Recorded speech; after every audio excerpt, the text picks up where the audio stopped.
As protesters decry their capitalist policies, the International Monetary Fund meets, and the prescriber of austerity reflects on the state of world economic progress. The recovery is underway, but unemployment in most countries is still too high. This worry over jobs comes as Greek labor unions announce fresh protests over IMF policies they accuse of making their country's economic and job situation worse. Austerity measures, public spending cuts, tax rises, and privatization.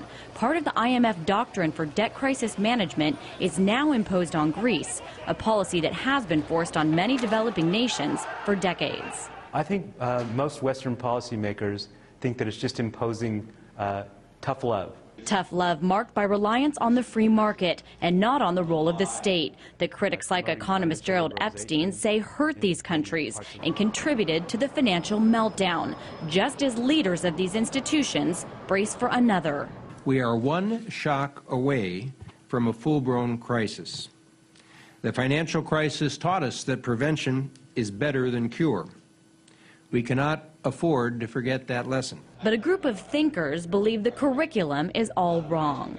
Behind this very door, the International Monetary Fund was signed into being by world leaders decades ago. And behind these doors, a different group of economic and policy leaders have gathered together who believe it's outdated and needs to be rethought altogether, calling for a shift away from Western dominance and thinking. We've really been looking at this through our problems and our lens, and most of our countries have not been subject to IMF programs. But even as some of those countries that have, such as Brazil, as part of the BRICS bloc, call for a greater say in the IMF, some don't see any real change in the works. I expect that the next president of the World Bank will be an American, and the next managing director of the IMF will be a European, broadly construed, and that's the same pattern we've had since those institutions were established. Despite the limitations to global economic effectiveness. Yes, of course, and that's a major limitation and a major weakness of their governance. But again, it's not going to change anytime soon. A warning over what could be in the pipeline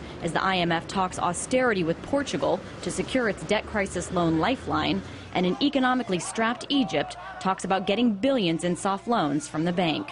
The more things change, the more they stay the same.